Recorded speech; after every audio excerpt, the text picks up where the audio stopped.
Assalamualaikum warahmatullahi wabarakatuh. Perkenalkan, nama saya Dwi Pratiwi dengan NIM akhir 129 dan teman-teman saya yaitu Saya adalah Febriarista Cahani dengan NIM akhir 130. Saya Anissa Putri Rahayu dengan NIM akhir 124. Kami dari Prodi Manajemen kelas 3C Universitas Muhammadiyah Malang. Video presentasi kali ini kami buat untuk memenuhi tugas mata kuliah Hukum Bisnis dengan dosen pengampu Ibu Cekli Setia Pratiwi. Terima kasih. Wassalamualaikum warahmatullahi wabarakatuh.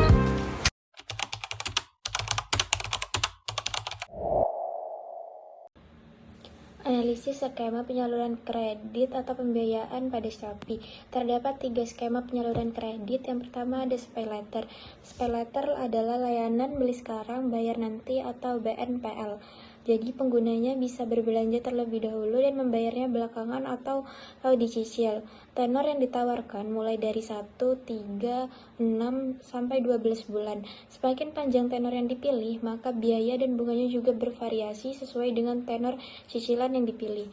Dana berasal dari PT Commerce Finance, jadi Shopee hanya sebagai platform saja, bukan pemberi kredit. Yang kedua, S-Pinjam. S-Pinjam adalah pinjaman uang tunai tanpa jaminan. Jadi dananya langsung cair ke rekening pengguna dengan fitur pengajuan yang mudah dan aman serta prosesnya juga cepat. S-Pinjam juga dikelola oleh PT Lentera Dana Nusantara, berizin dan diawasi langsung oleh Otoritas Jasa Keuangan atau OJK. Yang ketiga, ada kemitraan bank. Shopee memiliki keterkaitan dengan bank digital yaitu SeaBank. Jadi SeaBank ini mendukung transaksi dan layanan keuangan yang bisa digunakan untuk pembayaran, top up, dan tarik dana. Jadi bisa mempermudah aktivitas jual beli di Shopee ya. Skema penyaluran kredit atau pembiayaan GoTo. Terdapat 2 skema penyaluran kredit. Yang pertama itu ada GoPayLater. GoPayLater ini adalah layanan bayar nanti dan cicilan yang bisa digunakan untuk transaksi di Gojek dan Tokopedia. Tenor cicilan hingga 12 bulan, sama seperti Shopee. Biaya dan bunganya juga disesuaikan dengan tenor yang dipilih. GoPayLater ini dikelola oleh PT Multifinance anak bangsa dan didukung oleh Findaya dan Bank Jago. Yang kedua ada GoPay Pinjam. GoPay Pinjam adalah pinjaman tunai tanpa agunan yang disalurkan lewat aplikasi GoPay. Dananya berasal dari bank atau fintech yang sudah berizin OJK, bukan dari GoTo langsung. Bank juga menilai kredit dengan data transaksi digital, mengatur limit, tenor, dan mengelola resiko. Skema ini legal dan sudah diawasi oleh OJK. Aspek legalitas jaminan Shopee. Layanan pinjaman pada Shopee tidak hanya menggunakan jaminan barang seperti rumah atau motor. Layanan ini termasuk pinjaman tanpa agunan. Jadi secara hukum tetap sah karena penggunanya juga menyetujui perjanjian secara digital saat aktivasi. Jika gagal bayar atau telat bayar, tidak ada penyitaan aset, tetapi hanya penagihan dan pembatasan akun. Prinsip kehati-hatian. Terdapat 4 prinsip kehati-hatian pada Shopee. Yang pertama, menilai penggunanya lewat riwayat belanja dan pembayaran. Yang kedua, limit kredit dibatasi dan bisa menurunkan limit kredit jika telat bayar. Yang ketiga, tenor cicilan dibuat pendek dan terkontrol. Yang keempat, identitas pengguna diverifikasi atau KYC. Selanjutnya ada aspek legalitas jaminan pada GoTo. Terdapat 4 aspek legalitas jaminan. Yang pertama itu layanan bayar nanti dan pinjaman uang tanpa jaminan barang. Yang kedua, penggunanya terikat kontrak digital saat menyetujui syarat di aplikasi. Yang ketiga, jika telat bayar maka dikenai denda, penagihan, dan layanan bisa diblokir. Yang terakhir, semua proses diawasi langsung oleh OJK, jadi tetap legal dan masih ada perlindungan hukum. Prinsip kehati-hatian pada GoTo. Jadi GoTo itu menerapkan verifikasi data yang ketat. Yang kedua, menggunakan sistem penilaian risiko berbasis data. Limit dan tenor disesuaikan dengan kemampuan bayar pengguna. Menggunakan teknologi untuk mencegah penipuan. Jika perusahaan sedang bermasalah, bagaimana peran bank sebagai kreditur dalam memberikan restrukturisasi kredit? Ketika perusahaan e-commerce seperti Shopee atau GoTo mengalami kesulitan keuangan, maka bank sebagai kreditur tidak langsung menyita atau mempilotkan perusahaan. Bank lebih memilih restrukturisasi kredit, yaitu penyesuaian kewajiban utang agar perusahaan bisa kembali membayar. Kebijakan ini juga diatur oleh OJK melalui POJK 11/2020 dan POJK 17/2023 dan dilakukan dengan prinsip kehati-hatian. Sebelum restrukturisasi, bank menilai beberapa hal penting seperti apakah bisnis masih mempunyai prospek, seberapa besar kredit yang diberikan, bagaimana kualitas manajemennya, serta kemungkinan pemulihan arus kas di masa depan. Pada perusahaan digital, bank lebih fokus pada kelayakan bisnis karena aset fisik biasanya terbatas. Pertimbangan bank dalam restrukturisasi kredit. Yang pertama ada viabilitas bisnis. Bank akan melihat apakah model bisnis masih menjanjikan. Misal Shopee dan GoTo masih mempunyai basic pengguna besar dan potensi transaksi online-nya tinggi. Yang kedua ada besaran pinjaman. Jika bank memberikan pinjaman besar, insentif untuk restrukturisasi tinggi karena ingin uangnya kembali. Yang ketiga ada jaminan. E-commerce biasanya memiliki sedikit aset fisik, jadi kolateral lebih dilihat dari prospek bisnis dan arus kas daripada melihat nilai aset. Yang keempat ada manajemen. Bank menilai apakah tim manajemen mampu menjalankan strategi perbaikan dan komitmen menahan kerugian sementara. Yang terakhir ada kreditur. Jika utang berasal dari banyak bank, maka diperlukan koordinasi antar bank melalui komite kreditur agar keputusan restrukturisasinya seragam. Bentuk restrukturisasi kredit. Yang pertama ada rescheduling, mengatur ulang jadwal bayar, misal waktu pinjaman diperpanjang atau cicilan ditunda sementara. Yang kedua ada reconditioning, mengubah syarat pinjaman agar lebih ringan seperti bunga diturunkan atau denda dihapus. Yang ketiga ada restructuring, perbaikan menyeluruh, bisa gabungan dari semuanya dan sebagian utang diubah menjadi saham.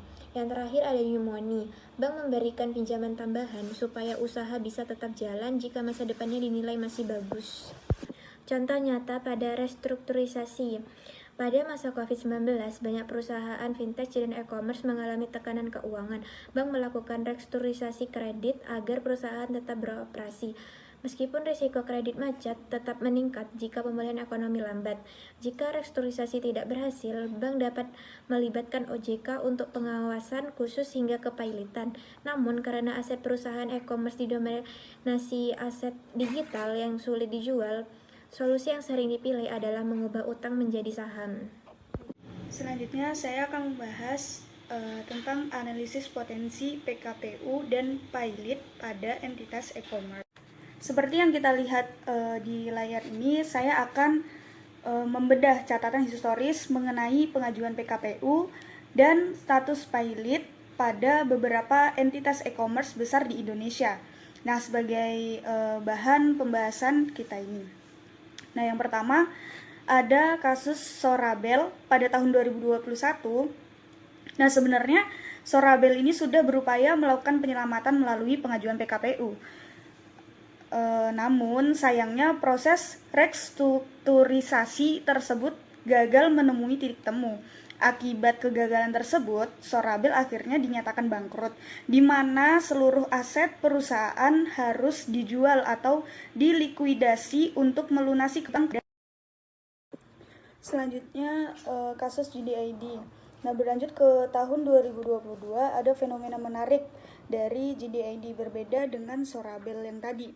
Nah, GDID tidak melalui proses pengadilan formal untuk pilot, melainkan memilih untuk langsung menghentikan seluruh operasionalnya di Indonesia.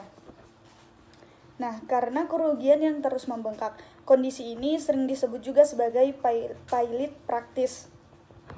Nah, secara operasional mereka sudah berhenti total meskipun secara administratif tidak ada pengajuan resmi ke pengadilan niaga. Nah, selanjutnya kondisi GoTo dan Shopee. Terakhir, jika kita lihat raksasa e-commerce saat ini seperti GoTo dan Shopee sepanjang periode 2023 hingga 2024,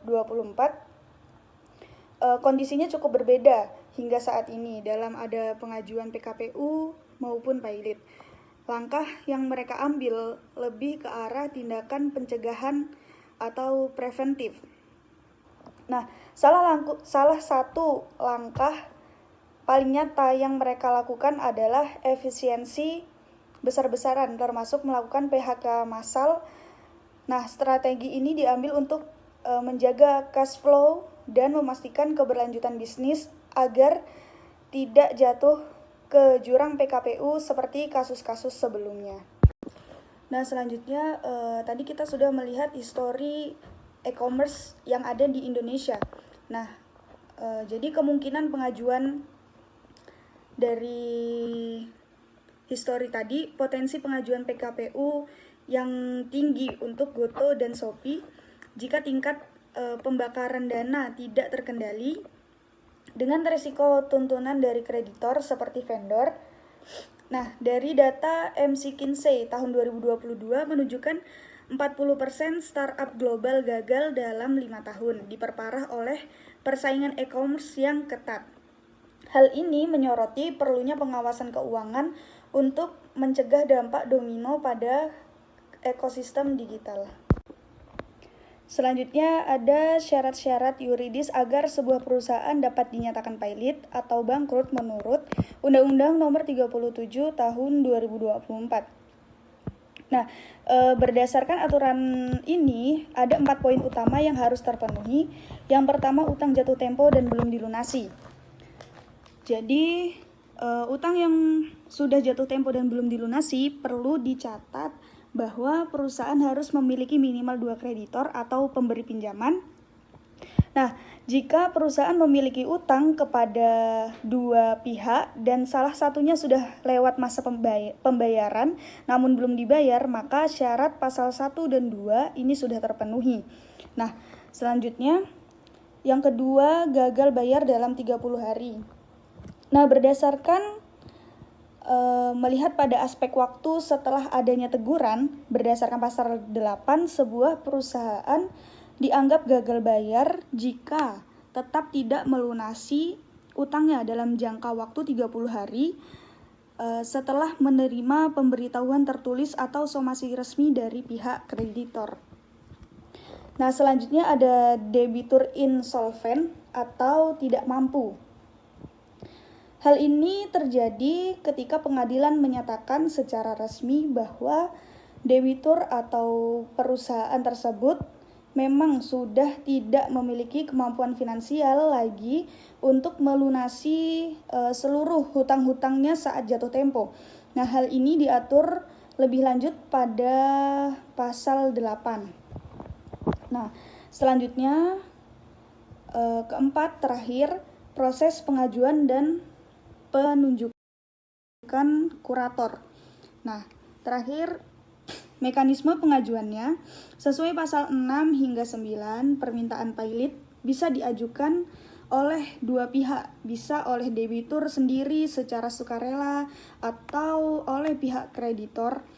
Nah, jika pengadilan menilai semua syarat di atas terpenuhi, maka pengadilan akan menunjuk seorang kurator untuk mengurus dan membereskan harta perusahaan tersebut. Setelah memahami syarat-syaratnya, penting bagi kita untuk mengetahui apa dampak nyata dari putusan pengadilan terhadap kelangsungan sebuah bisnis. Bisa kita lihat ada 2 jalur dengan konsekuensi yang sangat berbeda. Yang pertama, ada PKPU dengan peluang restrukturisasi. Nah, jalur pertama ini atau penundaan kewajiban pembayaran utang sering dianggap sebagai napas buatan bagi perusahaan. Nah, apa sih napas buatan bagi perusahaan itu? Yaitu perusahaan diberikan waktu hingga 270 hari untuk melakukan restrukturisasi utang-utangnya. Nah, manfaatnya, masa ini memungkinkan perusahaan melakukan efisiensi internal dan kembali menarik minat investor agar bisnis tetap berjalan. Nah, bisa kita lihat contohnya pada strategi Goto yang melakukan langkah efisiensi dengan berfokus pada pengembangan GoPay.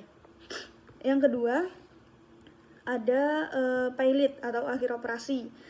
Nah, pailit ini kebalikannya dari PKPU. Jika perusahaan dinyatakan pailit, maka biasanya merupakan titik akhir dari operasional bisnis tersebut.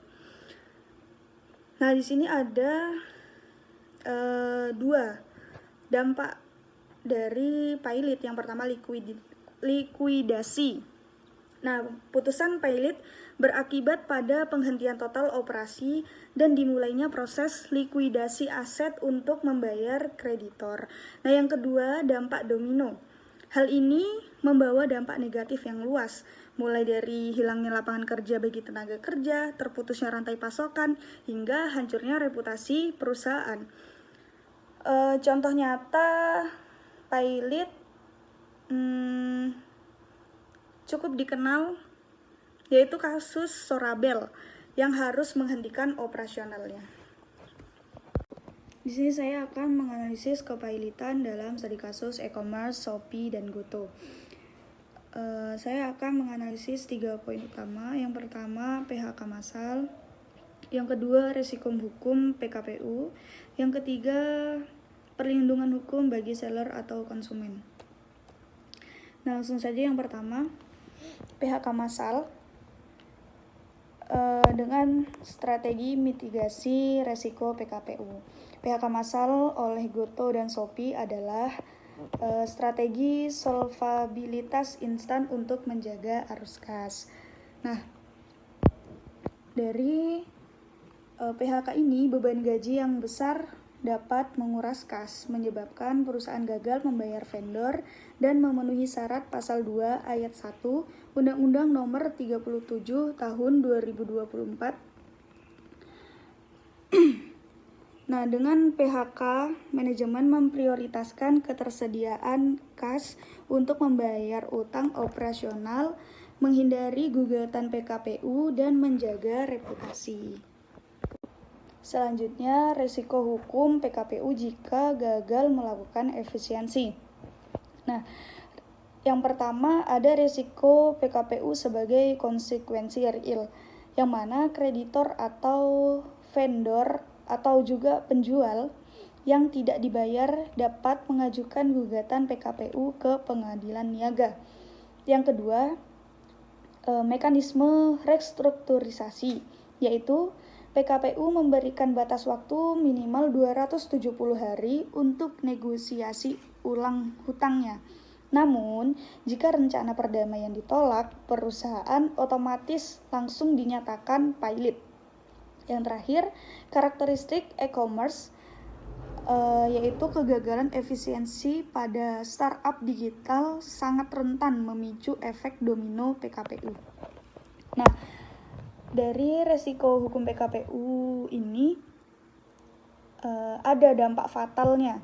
Yang pertama, likuiditas aset, yaitu penjualan seluruh harta perusahaan. Yang kedua, kehancuran reputasi, kehilangan kepercayaan investor dan pasar secara permanen. Yang terakhir, potensi litigasi atau resiko tuntutan hukum terhadap manajemen atas keputusan bisnis yang dianggap. Yang ketiga, perlindungan hukum bagi seller atau konsumen jika sebuah platform e-commerce dinyatakan pilot. Nah, perlindungan hukum ini bisa dibagi menjadi 3 juga. Nah, yang pertama, pembayaran hierarki pelunasan hutang yang diatur dalam Undang-Undang Nomor 37 Tahun 2024 yang menyatakan bahwa jika platform pilot, pembayaran dilakukan berdasarkan urutan prioritas. Yang pertama, prioritas tertinggi, yaitu biaya kurator dan upah karyawan yang tertunggak. Yang kedua, kreditur konkuren atau seller dan konsumen, yaitu pihak yang mendapatkan pembayaran paling akhir dari sisa harta pilot. Seringkali pembayaran tidak penuh karena keterbatasan aset perusahaan. Nah, yang kedua, posisi hukum seller atau penjual. Dana di aplikasi, yaitu berhak menagih saldo yang belum ditarik. Jadi penjual ini bisa menarik atau menagih saldo yang belum ditarik dalam aplikasi itu. Nah, yang kedua, perlindungan escrow diatur dalam Perundang-undang PP nomor 80/2019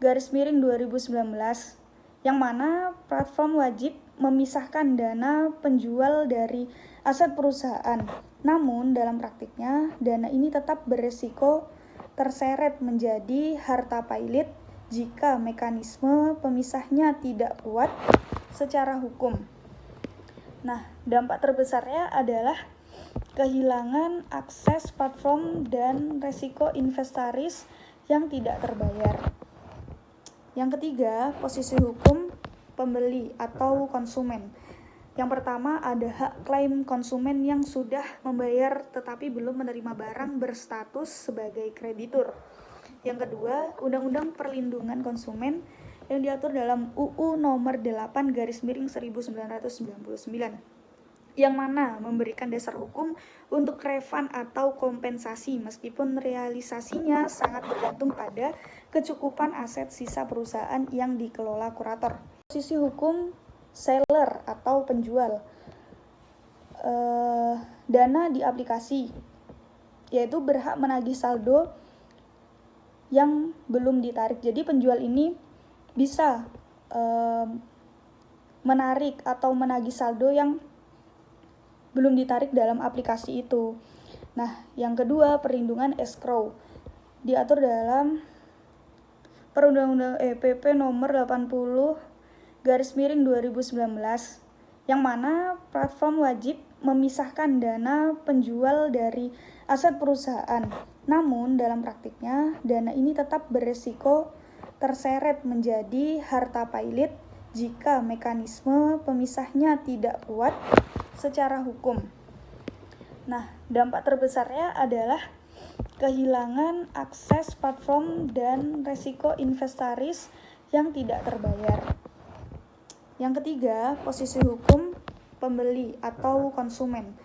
Yang pertama ada hak klaim konsumen yang sudah membayar tetapi belum menerima barang berstatus sebagai kreditur.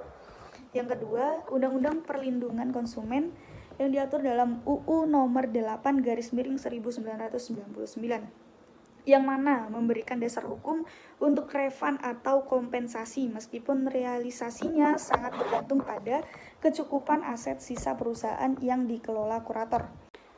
Dari sini dapat kita simpulkan studi kasus ini, yaitu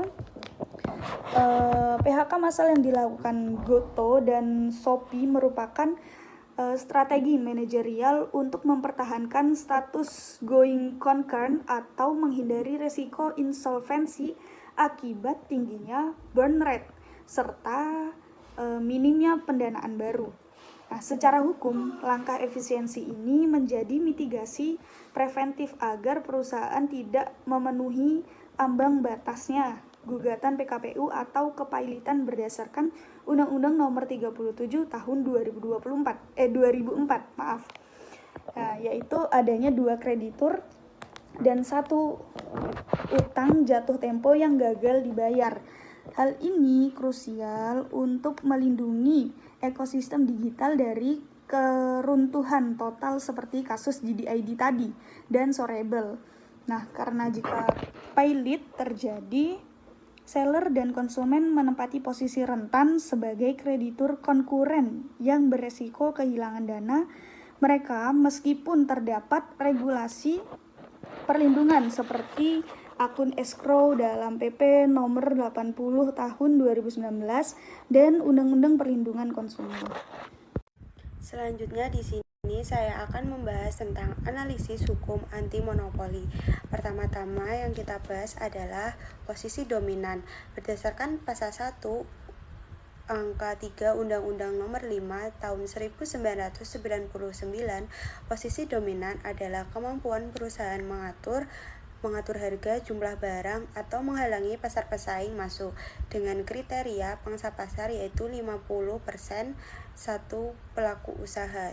Untuk yang 2 atau 3 perusahaan menguasai lebih dari 75%. Faktanya, The Big Three yaitu Shopee, Tokopedia, TikTok menguasai lebih dari 70% pasar Indonesia. Jadi secara statistik mereka sudah berada di zona posisi dominan yang wajib diawasi ketat oleh negara. Selanjutnya, mengidentifikasi apa saja potensi praktik yang dilarang, yaitu di sini saya akan menjelaskan 4 praktik utama yang sering menjadi sorotan. Pertama, adanya diskriminasi. Diskriminasi ini terjadi jika platform e-commerce pilih kasih. Contohnya menampilkan jasa pengiriman milik grup sendiri seperti Shopee Express di urutan paling atas dan ini mempersulit jasa kurir eksternal. Ini melanggar pasal 19 huruf D. Yang kedua yaitu jual rugi. Fenomena bakar uang memberikan diskon di bawah harga modal bukan untuk memanjakan konsumen selamanya, tetapi untuk memampar pesaing yang modalnya kecil sampai bangkrut. Jika pesaing habis, maka mereka akan menaikkan harga secara sesuka hati mereka, yaitu terdapat pada pasal 20. Yang ketiga yaitu menyalahgunakan posisi dominan, menggunakan kekuatan pasar untuk memaksakan syarat perdagangan yang tidak adil, seperti menaikkan biaya admin secara sepihak kepada penjual, karena tahu penjual tidak punya pilihan lain untuk menjual di platform lainnya, yaitu terdapat pada pasal 25. Yang keempat yaitu oligopoli dan kartel. Risiko terbesar pasar saat ini hanya dikuasai oleh sedikit pemain adalah mereka yang melakukan kesepakatan jahat di bawah meja untuk melakukan tarif seragam sehingga pesaing harga jadi hilang. Analisis peran KPPU. Sebagai wasit ekonomi, KPPU bertugas memastikan pesaing pasar digital berjalan dengan jujur. Fokusnya adalah menjamin kemenangan perusahaan diraih karena inovasi, bukan karena taktik kotor menyingkirkan pesaing. Pengawasan, merger, dan akuisisi. Setiap penggabungan perusahaan besar seperti merger platform e-commerce wajib dipantau KPPU untuk yaitu yang pertama, mencegah munculnya kekuatan tunggal yang tak terkendali seperti disebut dengan monopoli. Yang kedua yaitu memastikan penggabungan tersebut tidak merugikan pihak konsumen.